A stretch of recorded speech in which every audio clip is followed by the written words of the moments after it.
Suppose హైదరాబాద్లో 10,000 మంది వీళ్ళ అన్ని కాలేజెస్లో జాయిన్ చేస్తారు ఇంటర్మీడియట్ కోసం, 10th అంటే 11th and 12th కోసం. వీళ్ళేం చేస్తారు, ఒక ఎగ్జామ్ కండక్ట్ చేస్తారు.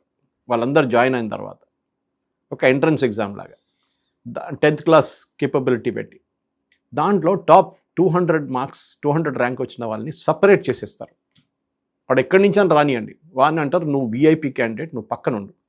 మిగతా అందరూ జనతా క్యాండిడేట్, వీళ్ళందరినీ ఆర్డినరీ కాలేజ్ పంపించేస్తారు వాళ్ళదే. దాంట్లో ఈ 200 మందిని పెట్టుకొని వాళ్ళు ప్రతి సిటీలో ఆడుకుంటారు. వాళ్ళకి బెస్ట్ కోచింగ్, వాడికి best air condition class room, అన్ని బెస్ట్ ప్రొఫెసర్స్ అన్నీ ఇస్తారు. లాస్ట్లో పేపర్లు కూడా ఇస్తారు. పేపర్లు కూడా ఇచ్చేస్తారు. అదే జరిగింది కదా లాతూర్లో. ఎందుకు? ర్యాంకులు కావాలి కదా. నెక్స్ట్ ఇయర్ అడ్మిషన్ రావాలంటే డబ్బులు సంపాదించు కదా, కోట్లు సంపాదిస్తారు. Coaching is the biggest mafia. And దీంట్లో పేరెంట్స్ తప్పే ఉంది. ఏదైనా పేరెంట్ చెప్తారా మా కూతురికి మా కొడుకుకి అక్కర్లేదు, జేఈ అక్కర్లేదు, నీట్ అక్కర్లేదు, వాడు ఏదైనా చదువుకుంటాడులే అని చెప్పి? లేదు, చేయాల్సింది. అది కూడా నీట్లో జాయిన్ చేస్తే బెస్ట్ కోచింగ్ ఇన్స్టిట్యూట్. డబ్బులు ముందు పెట్టి అంటాడు మా కూతురికి కొడుకుకి మీరు ఎట్లా తెలియదు, నాకు జేఈ ర్యాంకింగ్ కావాలి, మాకు ఐఐటీలో అడ్మిషన్ కావాలి, ఇది మా కూతురిని డాక్టర్ చేయాలి, మా కొడుకుని డాక్టర్ చేయాలి, ఇది డబ్బులు మీరు చెప్పండి, ఇంకా కావాలంటే ఇంకా ఇస్తాం మీకు. నేను ఎప్పుడు చెప్తున్నాను, కొనేటోడు ఉంటే అమ్మేటోడు ఉంటాడు. క్వశ్చన్ పేపర్ కొనడానికి రెడీగా ఉన్నారు, క్వశ్చన్ పేపర్ అమ్మడానికి కూడా రెడీగా ఉంటారు. ఇది ప్రాబ్లం మన దేశంలో. మళ్ళీ ఎవరిని తిడతారు? మోదీ గారిని తిడతారు. చేపించింది మీరే కదా. This is the process. Coaching మాఫియాని కూడా ఈ చట్టం కింద తీసుకొస్తున్నారు అనమాట. Proposed law will bring coaching centres for any malpractices. చాలా పెద్ద బ్రాడ్ డెఫినేషన్. నేను చెప్తున్నాను, నిఘా ఉండాలి వీళ్ళ మీద 100%. ఎందుకు సార్ ఇప్పుడు మీరు చెప్తుంటే కోటాలో, రాజస్థాన్ కోటాలో ఈ ప్రైవేట్ ఇండస్ట్రీ ఉంది కదా, కోచింగ్ సెంటర్స్ ఇండస్ట్రీ, వాళ్ళు పరాణం ఈరోజు వాళ్ళు రెవెన్యూ ఎంత అంటే దాని మీద జరుగుతున్న బిజినెస్ 58,000 కోట్ల రూపాయలు. రాజస్థాన్ రాష్ట్రంలో విద్యాశాఖకి అంత బడ్జెట్ ఉంటుందా? అసలు మొత్తం రాష్ట్ర బడ్జెట్ ఎంత ఉంది? 58,000 కోట్ల రూపాయలు జస్ట్ కోటా అనే ఒక చిన్న ప్రాంతంలో ఉన్న కోచింగ్ సెంటర్స్ చేస్తున్న బిజినెస్ అంటే ఒక ఎస్టిమేషన్ ఏంటంటే 2028-29కి అది 130,000 కోట్లకి వెళ్తుందట. వాడు క్వశ్చన్ పేపర్ ఎందుకు లీక్ చేయడు? న్యాచురల్ కదా. మా కోచింగ్ సెంటర్లో 100 మంది పిల్లలకి ఐఐటి జేఈలో అడ్మిషన్ వచ్చింది. అండ్ ఆ ప్రెషర్ కుక్కర్లో పడి 22 మంది పిల్లలు చచ్చిపోయారు. అది ప్రతి సంవత్సరం. అప్పుడు పేరెంట్స్ ఏడుస్తారు. ఎవరిని తప్పు పడతారు? కోచింగ్ ఇన్స్టిట్యూట్ వాళ్ళు ప్రెషర్ పెట్టారు. మీరే కదా పంపిస్తున్నది. మీరే కదా ఒక డెత్ సెంటెన్స్ ఇస్తూనే వాళ్ళకి. పిల్లలకి ఇంజనీరింగ్ చేయాలన్నా వద్దా, మెడిసిన్ అడగారు. అండ్ రెండోది, ఇక్కడ నేనే ఒకళ్ళని భుజాన్ని వేసుకుని ఒకళ్ళని తొక్కే ప్రయత్నం కాదు. అటు కాంగ్రెస్ హయాంలో జరిగింది, ఇప్పుడు బీజేపీ హయాంలో కూడా జరుగుతుంది. ఇప్పుడు బీజేపీ ప్రభుత్వమే కదా అక్కడ. మరి వాళ్ళు ఇంత శ్రద్ధ ఉన్నప్పుడు అక్కడ కట్టేలు చేయాలి కదా. మీరు కట్టేలు చేస్తే ఏమంటారు? అది మా ఇండిపెండెంట్ డిసిషన్. పేరెంట్స్ అన్నారు మా పిల్లలకి కోచింగ్ ఇవ్వండి, మీరు ఎవరండి అంటారు. పిల్లలు చచ్చిపోతున్నారండి అక్కడ. అది నా తప్పు. ఇక్కడ వాళ్ళు సూసైడ్ చేసుకుంటే నేనేం చేయాలంటాడు. మన దగ్గర కూడా ఇంటర్మీడియట్లో మార్క్ రాకుంటే సూసైడ్ చేసే రిజల్ట్ వచ్చిన టైంలో ఉంటుంది. ఒక 5-6 మంది సూసైడ్ చేసుకుంటారు. తక్కువ మార్క్ వచ్చిందని, ఫెయిల్ అయిందని ఒకటి సూసైడ్ చేసుకుంటారు. సో ఈ proposed amendments to public examination prevention of unfair act 2024 అనే ఒక చట్టం ఉంది. అంత చట్టం బాగా పనిచేస్తుంది యాక్చువల్లీ.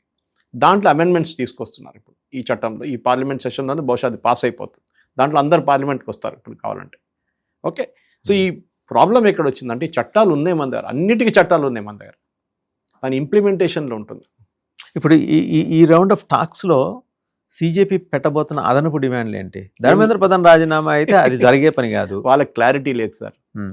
ధర్మేంద్ర ప్రధాన్ ఒకటే ఉంది, మీరు శిక్షించాలి. ఎవరిని శిక్షించాలి? ఆల్రెడీ జైల్లో ఉన్నారు, 14 మంది జైల్లో ఉన్నారు. మోదీ గారు ఏమో ఫాస్ట్ ట్రాక్ కొట్టు, మళ్ళీ ఇంకే లేదు శిక్షించాలి. మళ్ళీ ఎవరిని? You give no solution. వీళ్ళకి సొల్యూషన్ లేదు. అందుకే it's a political movement, genuine student movement కాదు ఇది. ఇప్పుడు జరుగుతుంది. కొంతమంది ఫ్యాషనబుల్గా అక్కడ వచ్చి పోస్టులు పట్టుకున్నారు, వాళ్ళ ఫోటో తీసుకుని 700 మొదలు పెట్టారు. మా ఫోటో తీశారు పోలీసు వాళ్ళు అని చెప్పారు. నువ్వు కదా సెల్ఫీ తీసి వీడియోలు వేస్తున్నావు, మోదీని తిడుతున్నావు, మోదీ గారు అమ్మగారిని తిడుతున్నావు, ఇండియన్ ఆర్మీని తిడుతున్నావు, పోలీసు వాళ్ళని కొడుతున్నావు. ఇదేనా స్టూడెంట్ పని? అండ్ ప్రైవేట్ పార్ట్స్ చూపించడం వీడియోలో. ఒక్కసారి మీ ఫోటో పోలీస్ రికార్డులో వచ్చిందంటే, దీనికన్నా ముందు కూడా చెప్పాను నేను, అంతే మీ కెరియర్ ఫినిష్డ్. ఒక్కసారి రికార్డు. ఇప్పుడు గవర్నమెంట్ అంటారు we will not take any action, don't worry. వాళ్ళ రికార్డులో ఉంటుంది అది. మీరు ఏ రోజు పాస్పోర్ట్కి అప్లై చేస్తారో, ఏ రోజు ఇంటర్నేషనల్ స్టడీస్కి వెళ్తారో, అప్లికేషన్ పెడతారో, ఏ రోజు మీరు ఈవెన్ ప్రైవేట్ ఉద్యోగానికి వెళ్తారో, మీ బ్యాక్గ్రౌండ్ చెక్ ఉంటుంది కదా. గవర్నమెంట్ చెప్పక్కర్లేదు, గవర్నమెంట్ డీటెయిల్డ్ ఇంటెలిజెన్స్ బ్యూరోతో చెప్పిస్తారు. ఏమవుతుంది అప్పుడు మీ సంగతి? పిల్లలు ఆలోచించట్లేదు. ఇప్పుడు ఏడుస్తున్నారు, మా ప్రైవసీ ఏమైంది? మీ ప్రైవసీ, మీరు వీడియో తీసుకొని వేస్తున్నట్టు ప్రైవసీ లేదా? అంతే. మీరు అక్కడ ఇందిరా పార్క్ దగ్గర కూర్చొని పోస్టర్లు పట్టుకొని స్మైల్ కొడుతున్నారు, అప్పుడు ప్రైవసీ లేదా? ఇది ప్రాబ్లం. ప్రైవసీ అనేది మీరు ఒకసారి రోడ్డు మీద దిగగానే సీసీటీవీలు ఉన్నాయి, ఎక్కడైనా కానీ అక్కడ ప్రైవసీ ఎక్కడ పోయింది అప్పుడు? ఇది ప్రాబ్లం. వాజవన్ గారు, solution, problem and solution. Problem is leakage, NEET, only focus is on NEET. ఎన్నో ఎగ్జామ్లు ఉన్నాయి, స్టేట్ గవర్నమెంట్ది, సెంట్రల్ గవర్నమెంట్ది. మీరు ఫస్ట్ ఒక ప్రాసెస్ పెట్టండి. ఆ ప్రాసెస్ ఆల్రెడీ నీట్లో డిఫైన్ అయిపోయింది. అదే డూప్లికేట్ చేయాలన్నా కాదు. కొన్ని ప్లేసెస్ పేపర్ బేస్డ్ టెస్ట్ ఉంటుంది, దాన్ని మార్చి కంప్యూటర్ బేస్డ్ చేయండి. మిజోరాంలో ఏం చేస్తారు? మిజోరాంలో కనెక్షన్ లేదు, అక్కడ పవర్ లేదు, అక్కడ మీరు ఎట్లా టెస్ట్ చేపిస్తారు? ఇది క్వశ్చన్. అట్లాంటి చాలా మటుకు క్వశ్చన్స్ రావచ్చు. డేటా సెక్యూరిటీ గురించి అడిగాను నేను. డేటా క్యాప్చర్ చేస్తుంది ఎట్లా పెడతారు, దాని సేఫ్టీ ఎట్లా ఇన్ష్యూర్ చేస్తారు, డిజిటల్ లాకర్ పెడతారు, డిజిటల్ లాక్ పెడతారా దానికి, ఇదన్నీ ఉంటుంది. సో సుప్రీంకోర్టులో నడుస్తుంది హియరింగ్ అంతా. దాని తర్వాత గవర్నమెంట్ ఆల్రెడీ చెప్పారు, మేము చేస్తున్నాం. మోదీ గారు సజెషన్స్ అడిగారు, 1,00,000 సజెషన్స్ కన్నా ఎక్కువ వచ్చినాయి. ఆ సజెషన్స్ అన్నీ చూస్తారు. దాంట్లో చాలా మటుకు 99%, 95% కామన్ సజెషన్స్ ఉంటాయి. కానీ మనం అర్థం చేసుకోవాల్సిందంటే ఇది ఒక పొలిటికల్ గేమ్గా మొదలైంది. లక్కీలీ ఏమైందంటే పొలిటికల్ గేమ్ కొలాప్స్ అయింది. ఇప్పుడు ఇద్దరు కొట్టుకుంటున్నారు. ఇప్పుడు ముగ్గురు ఇప్పుడు సమాజ్వాదీ పార్టీ కూడా దుంకారు దాంట్లో. కాంగ్రెస్ వాడు ఎవడు, వానితో ఎట్లా చేస్తారు, మీరు ఎట్లా చేస్తారు కాంగ్రెస్ వాళ్ళు, సమాజ్వాదీ పార్టీ అడగదు. సమాజ్వాదీ పార్టీ ఆమ్ ఆద్మీ పార్టీని మీదంతా మీరే చేపిస్తున్నారు, అక్కడ మేము అక్కడికి రాము. దాని నాడు మీట్లో సోనం వాంగ్చుక్ వాళ్ళ వైఫ్ లెటర్ రాయడం, వీళ్ళందరూ దొంగలు అని చెప్పేసి. అదే రైట్. థ్యాంక్ యూ సురేష్ గారు. సో చూసాం కదా, అట్లా నీట్ నేపథ్యంలో జరిగిన గొడవ, ఘర్షణ, అన్రెస్ట్, అరెస్టులు అండ్ సోనం వాంగ్చుక్ నిరసన విరమణ, తర్వాత ఏమో పాపం టైఫాయిడ్ బారిన పడ్డ కాక్రోచ్ చీఫ్ ఆయన మాట్లాడటం, ప్రధానమంత్రి కొంచెం చదువుకుని ఉంటే బాగుండేదంటూ ఎటకరంగా ఆయన మాట్లాడటం, చదువుకొని ఆయన చెప్పిన చదువుకొని ప్రధానమంత్రికి ఏమో 2 బిలియన్ల వ్యూస్ రావటం, ఇవన్నీ సమాజం చూస్తుంది end of the day. And coaching సెంటర్ల రాజకాలు, సురేష్ గారు హైలైట్ చేసిన పాయింట్ ఇక్కడ ఇది.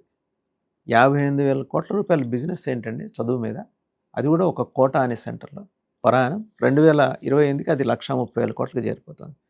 ప్రభుత్వాలు ఎవరున్నా ఇక్కడ నిష్పాక్షికంగానే చెప్పారు ఆయన, ఏదో బీజేపీకి అనుకూలం అనుకోవడానికి కాదు. కాంగ్రెస్ ప్రభుత్వంలో జరిగినాయి, ఇప్పుడు కూడా జరుగుతున్నాయి. ఇప్పుడు మరి పంజాబ్లో కాంగ్రెస్ ప్రభుత్వం, అక్కడ జరుగుతున్నాయి పేపర్ లీకులు. తెలంగాణలో జరిగింది. కేటీఆర్ గారు వాళ్ళు డిమాండ్ చేస్తున్నారు, ఎవరు, ధర్మేంద్ర ప్రధాన్ రాజీనామా చేయాలి. మరి వారాహాయంలో జరిగిన దానికి ఇప్పుడు ఎవరు రాజీనామా చేయలేదే. అప్పుడు ఆయన రాజీనామా చేయలేదు, ముఖ్యమంత్రి గారు రాజీనామా చేయలేదు. రాజీనామాలు కాదు సొల్యూషన్. దీనికి ఏంటంటే సంస్కరణ, రిఫార్మ్స్. దాని మీద మాట్లాడండి, దాని మీద చర్చ జరగాలి పార్లమెంట్లో. వీళ్ళెవరు అడిగినా అడగకపోయినా దాని మీద ఖచ్చితంగా జరగాలి. యాంటీ సోషల్ ఎలిమెంట్స్ 2,647 మంది అనుకుంటా మీరు చెప్పింది సురేష్ గారు. ఇంతమంది ఎక్కడి నుంచి వచ్చేసారండి? వాళ్ళని అరెస్ట్ చేయకూడదా? సరే, విద్యార్థులు శాంతియుతంగా ప్రదర్శన చేశారు, వాళ్ళ మీద కేసులు పెట్టు, దానికి ఒప్పుకుంది గవర్నమెంట్. పార్లమెంట్లో చర్చకు ఒప్పుకుంది. అలాగే చనిపోయిన విద్యార్థుల కుటుంబాలకి నష్టపరిహారం ఒప్పుకుంది. ధర్మేంద్ర ప్రధాన్ రాజీనామా, ఓకే, అది కూడా చేయిస్తారు. రేపు క్యాబినెట్ రీషఫుల్లో ఆయనకి రైల్వేస్ ఇస్తారు, ఏం పీకుతారు అప్పుడు వచ్చి వీళ్ళు. సో ఈ ప్రాసెస్, చర్చల ప్రాసెస్ అంతా కూడా ఏంటంటే ఒక వ్యూహం ప్రకారం జరుగుతుంది. ప్రభుత్వం ఎప్పుడు ఇందాక సురేష్ గారు చెప్పినట్టు గేమ్ థియరీ ఫాలో అవుతుంది. ఆ ట్రాప్లో వీళ్ళు పడ్డారు, బొద్దింకలు పడ్డాయి. స్ప్రే కొట్టంగానే, ఇటు స్ప్రే కొట్టంగానే బొద్దింకలు గెలగెలా కొట్టుకుని మూలకి వెళ్ళి చచ్చిపడిపోతాయి కదా. అలాగా వీళ్ళేంటి ఆ ట్రాప్లో పడ్డారు. చివరికి డైల్యూట్ అయిపోయి మూల వెళ్ళి కూర్చుంటారు. సోనం వాంగ్చుక్ ఆయనకి ఏదో లడకలో కౌన్సిల్ పదవి ఏదో ఇస్తారు, ఆయన ప్రశాంతంగా అక్కడ ఆయన శేష జీవితం గడుపుతాడు. ఎవరు మధ్యలో వీళ్ళని అడ్డం పెట్టుకుని అడ్వాంటేజ్ పొందుదాం అనుకున్న చీపురు party, Kejriwal party, Arvind Kejriwal party and Arvind Kejriwal party చేసిన ఈ మొత్తం వ్యవహారాన్ని హైజాక్ చేయాలనుకుంటున్నారు రాహుల్ గాంధీ. వీళ్ళు ఎక్స్పోజ్ అయ్యారు. సమాజ్వాదీ పార్టీ కూడా జతగలిపింది. ఓవరాల్గా ఏంటంటే పిల్లల సమస్యని ఒక పొలిటికల్ డ్రామాగా వీళ్ళు తీర్చిదిద్దారు ఈ 4 పార్టీలు కూడా. బట్ కొంత విజ్డమ్ తోటి ఆలోచిస్తున్న ప్రజానీకం అయితే మొత్తం గమనించింది. రేపు పొద్దున ఎవరికి ఏ స్థాయిలో ఎంతవరకు బుద్ధి చెప్పాలో అంతవరకు బుద్ధి చెప్తారు.